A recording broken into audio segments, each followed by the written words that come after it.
अलाउद्दीन खिलजी के चित्तौड़ पर अटैक करने के बहुत सारे कारण थे।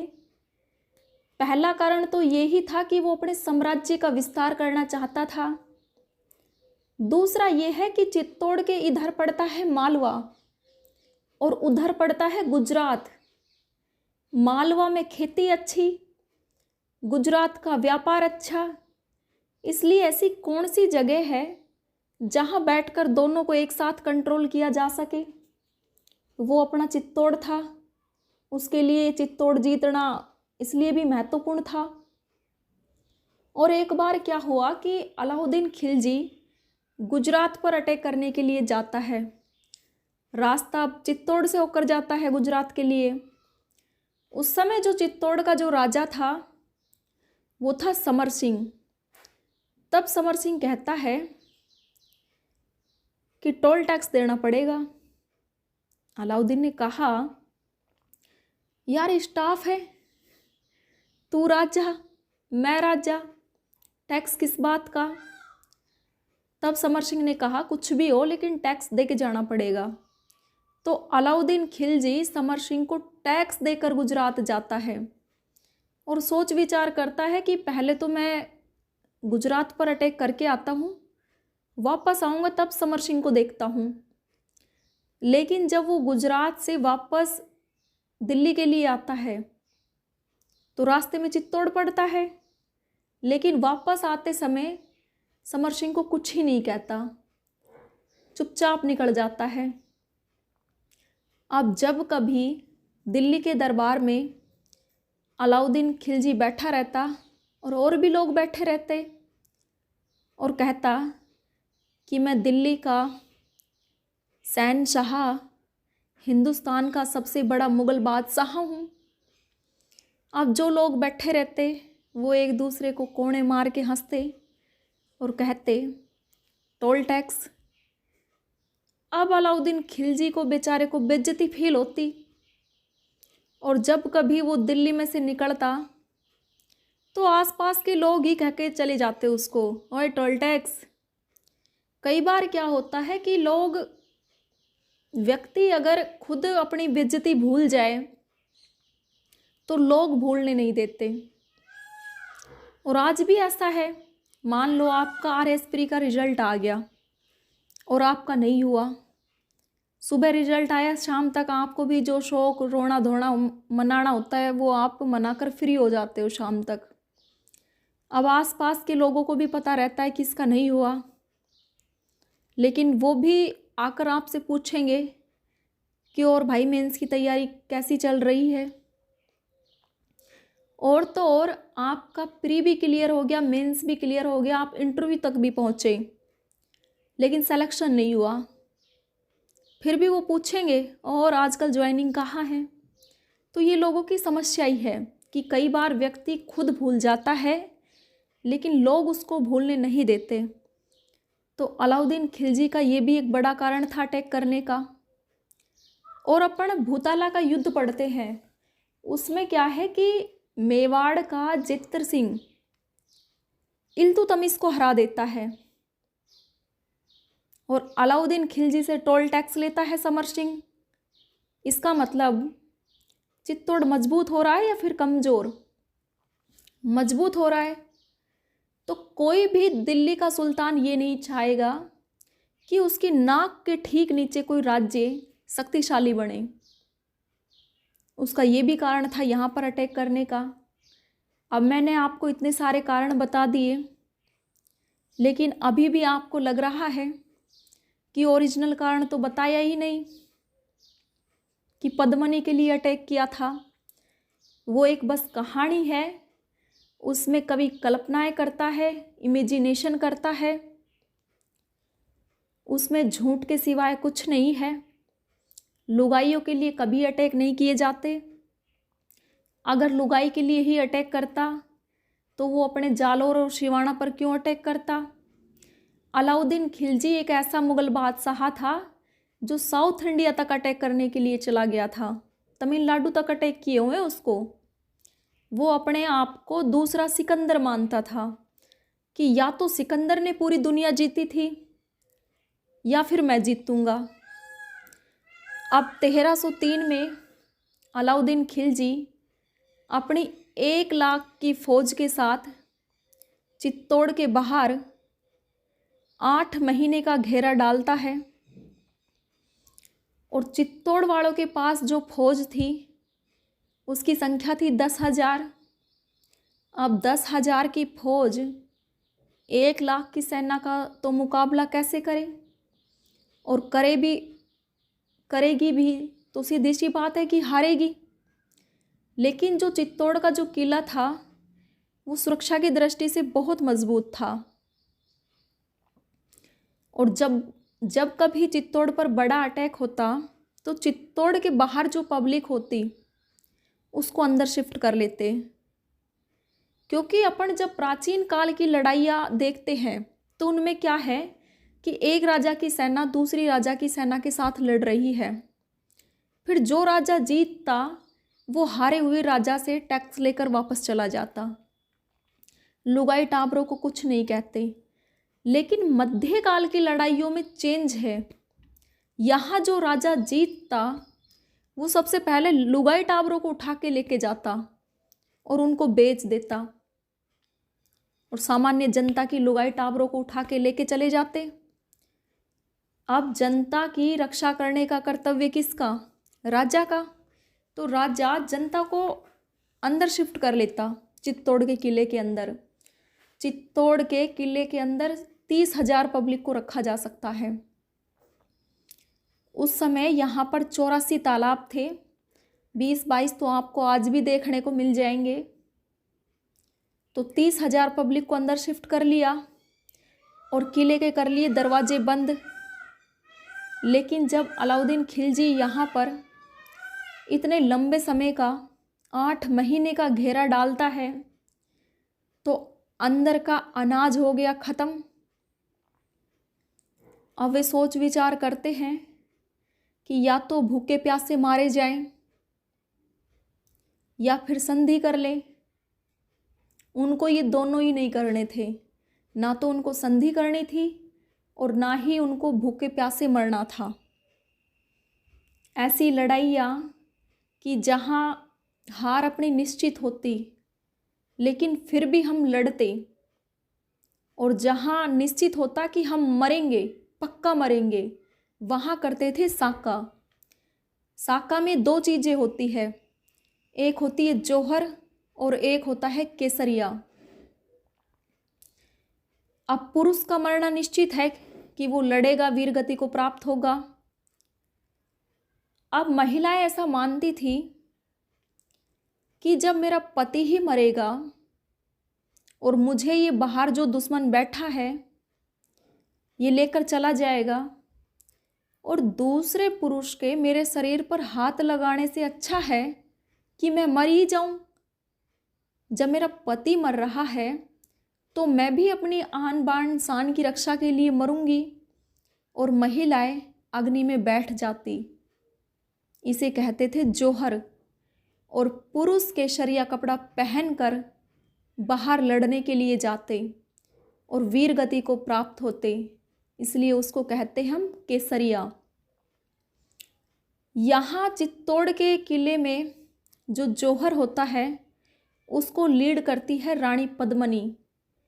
वो 1600 महिलाओं के साथ जौहर करती है, और केसरिया को लीड करता है रावल रतन सिंह।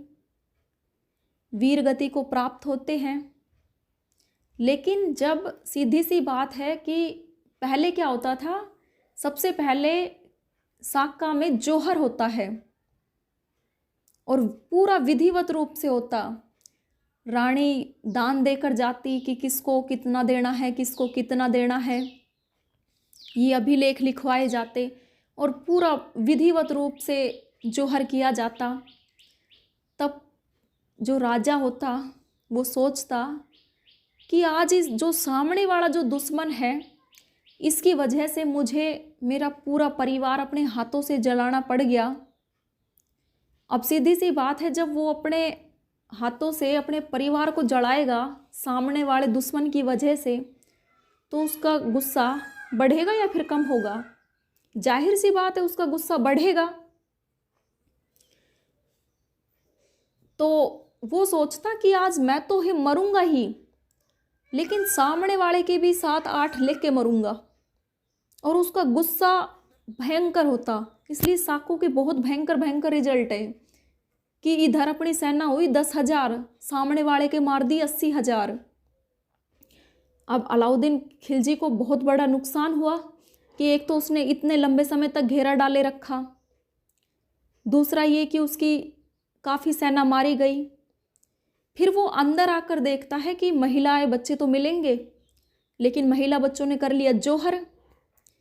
फिर उसका सीधा जो गुस्सा है वो जनता पर फूटा और उसने 30,000 लोग कटवाए। कितने लोग कटवाए थे? 30,000 लोग कटवाता है। साको के बहुत भयंकर रिजल्ट है।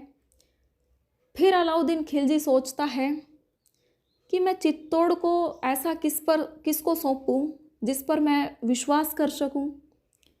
तो अलाउद्दीन खिलजी चित्तौड़ को अपने बेटे को सौंपता है। बेटे का नाम था खिज्र खान। और खिज्र खान को कहता है कि मैंने तो चित्तौड़ को बर्बाद कर दिया, लेकिन तू इसको आबाद करेगा। आबाद का मतलब मैंने तो आबादी को कटवा दिया, बर्बाद कर दिया। अब तेरी जिम्मेदारी है कि तू यहाँ आबादी बसाएगा। इसलिए चित्तौड़ का नाम पड़ता है खिजराबाद। क्या नाम पड़ा? खिजराबाद।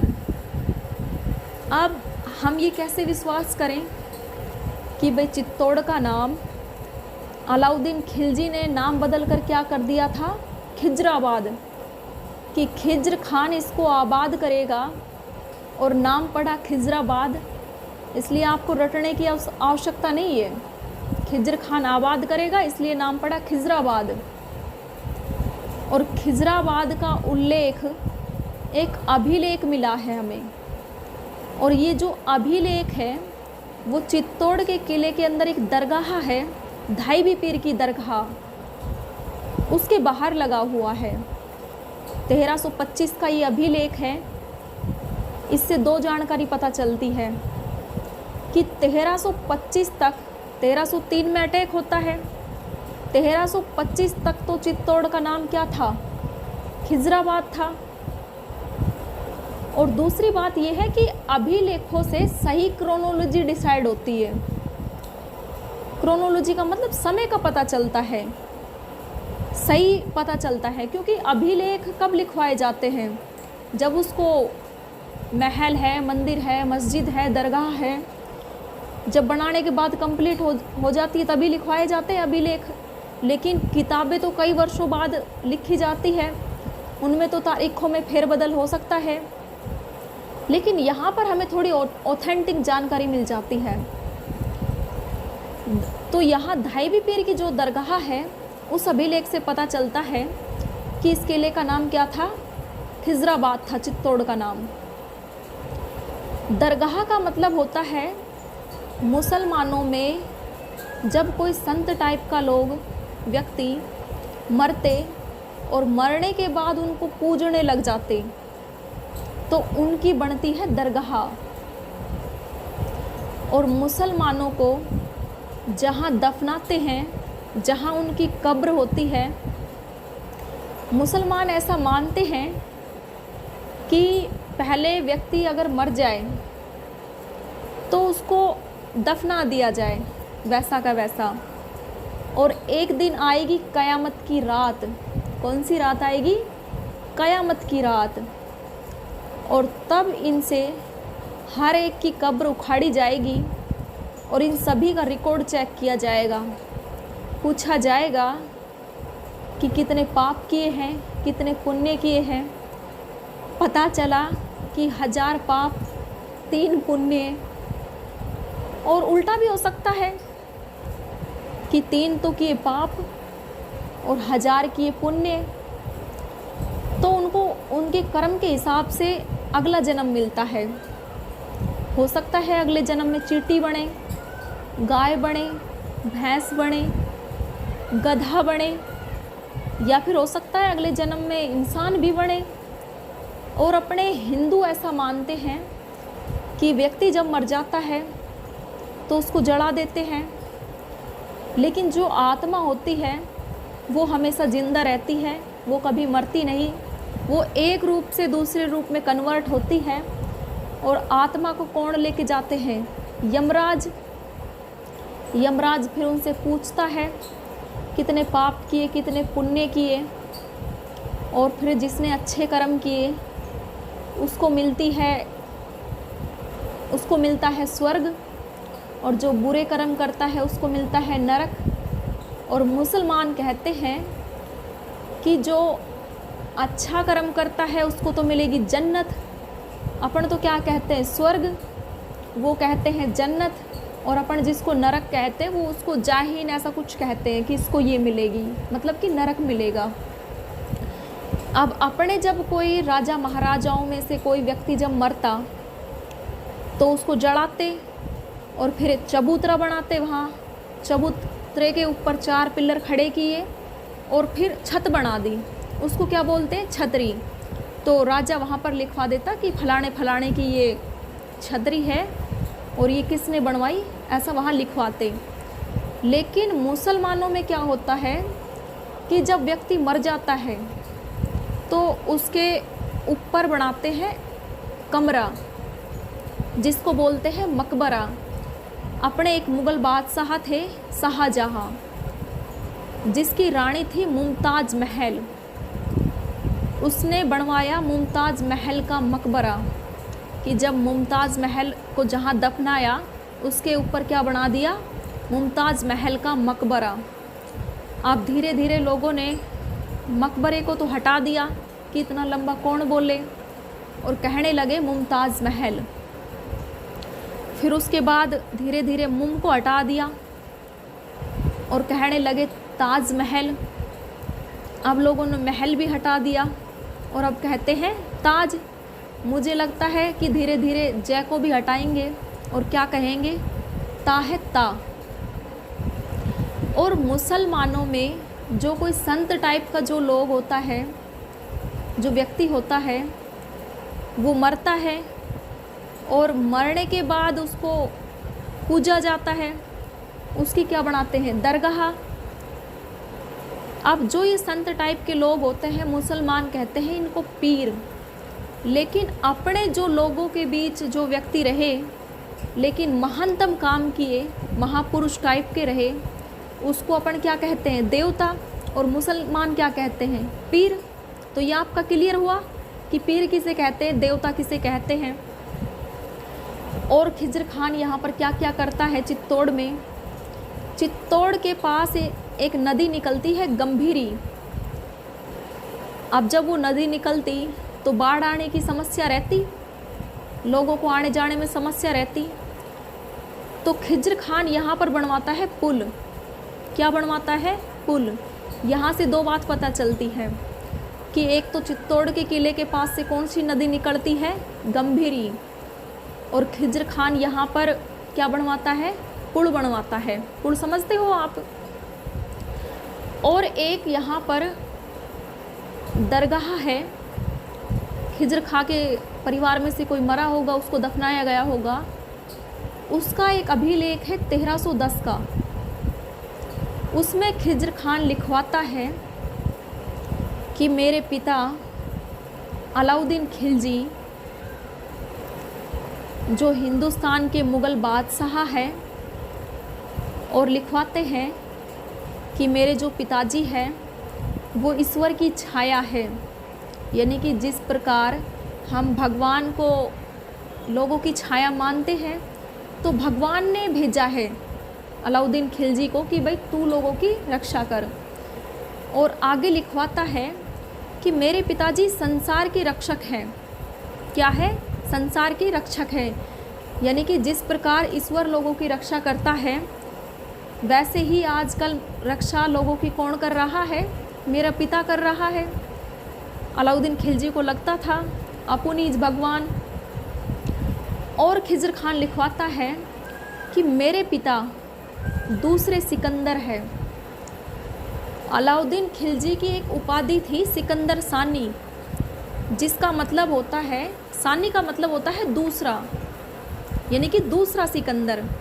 जैसे मैं अगर कहूँ कि बॉलीवुड में अमिताभ बच्चन का कोई सानी नहीं है, या फिर मैं क्रिकेट के क्षेत्र में कहूँ कि विराट कोहली या फिर सचिन तेंदुलकर जैसा कोई सानी नहीं है, या फिर मैं क्लास में किसी स्टूडेंट को खड़ा करके कहूँ कि मुझे आपके जितना इंटेलिजेंट कोई सानी नहीं दिखाई देता।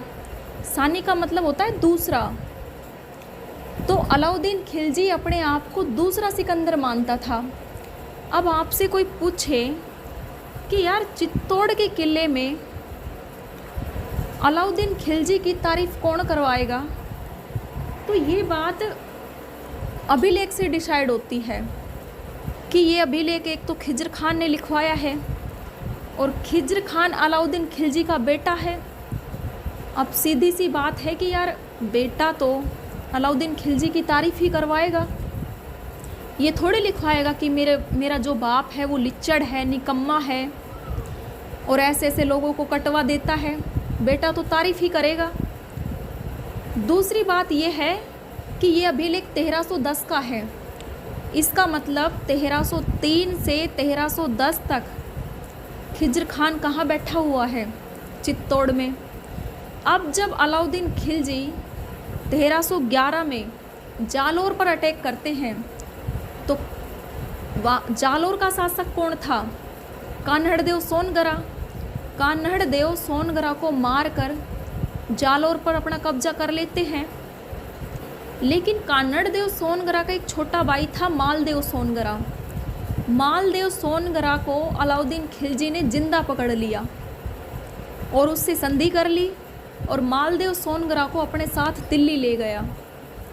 अब खिज्र खान अपने पिता को समाचार भिजवाता है, लेटर लिखता है और कहता है, डैडी अब मुझे कितने दिन हो गए यहाँ पर और मेरा दिल तो पड़ा है दिल्ली में, यानी कि मेरे यार दोस्त तो वहाँ है, मेरा जो घर है वो भी दिल्ली में है, मेरे से अब यहाँ नहीं रहा जाता, इसलिए मुझे वापस बुला लो। तो अलाउद्दीन खिलजी भी कहते हैं ठीक है, मैं मालदेव सोनगरा को भेज रहा हूँ तेरे पास। अब खिज्र खान ने कहा कि मैं उसको पहचानूंगा कैसे? तब अलाउद्दीन कहते हैं कि उसकी बड़ी बड़ी मूछें हैं और मालदेव सोनगरा के बड़ी बड़ी मूछें थी, इस कारण उसका नाम पड़ गया था मूछाला मालदेव, कि एक अंकल है वो तेरे पास आएंगे, उसकी बड़ी बड़ी मूछें हैं, तो उसको चाबी देना और फिर वापस दिल्ली आ जा। तो फिर खिज्र खान उसको चित्तौड़ को किसको सौंप के जाता है?